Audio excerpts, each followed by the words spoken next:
So now let's look at an example of backpropagation at work.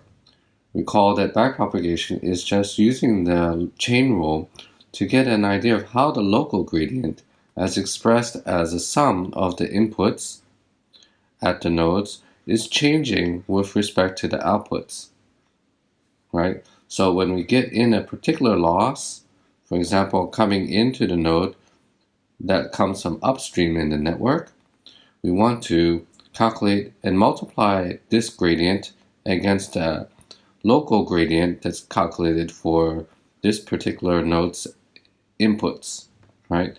And we're going to multiply those through to get how the error is being changed for each of the component inputs, right? Hopefully you can make a correspondence between these and the ones from the previous slide.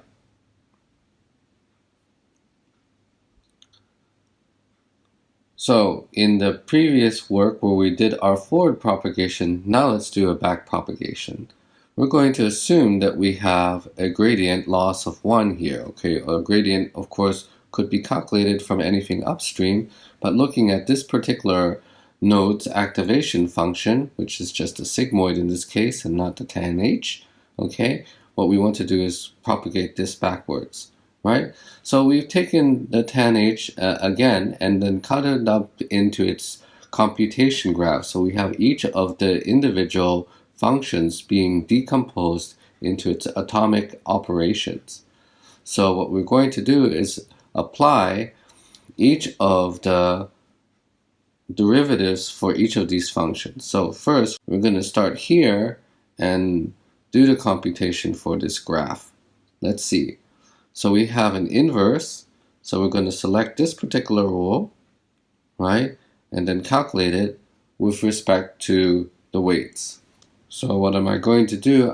I'm going to take the gradient, which we have from here, right, and then multiply it times the negative of my input. So what's that? Well, 1 minus over my input was 1.37, and that's going to give me my new value that I'm going to push back, which is negative 0.53. So this edge is going to be negative 0.53. So what about the next part? Well, this is simply just an addition of 1. So this means I'm going to invoke this rule, which is just passing the full gradient. So I'm going to just multiply my negative 0.53 times 1. So that's going to be negative 0.53.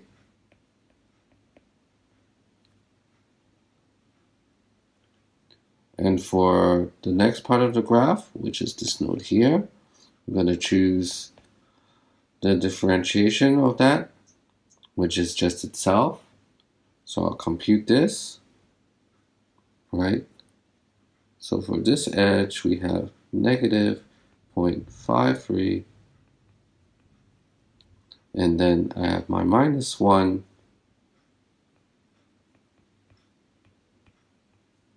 and I will have computed that value, which is 0.2.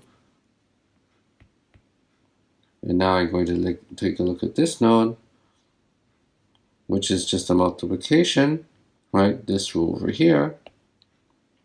And I'm just going to flip the values for that, right? So I have I have 0.2 times that value there.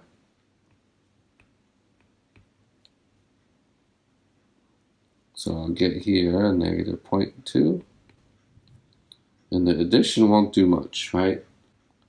And so what about the addition? The addition is going through two nodes, but we can think of them as a single node, okay? Where it's just aggregating all of these together and then passing the gradient downwards. So what does addition do? We've already seen it before, right? Just going to pass the full gradient across. So we're going to get a 0.2, and a 0.2 over here as the pass coming back through this part of the network. Okay, and the final ones that we need to do are over here. And those are pretty easy to do because, again, you can see that because it's a product, we're going to just look at the individual parts and do the chain rule backwards. So, for example, for this particular value here, I'm going to take my gradient, which is 0.2, multiply it times my opposing weight over here of 1,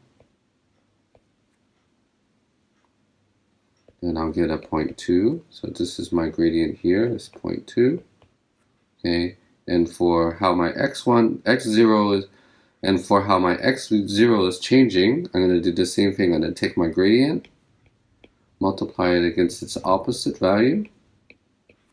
So I'll get a negative 0.06 as how I should change this value. Okay, and so on and so forth. So I'll just go ahead and write down the rest of them here. 0.4, negative 0.6, negative 0.2, and 0.4.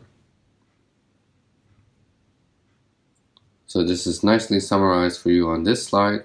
We're not actually changing the x values, right? So we put them in gray here, but we are changing the weights. So all of the weights are being shaded as red in our network. And so it's easy to see that actually the sigmoid computation is very nicely done here by our atomic operations, right?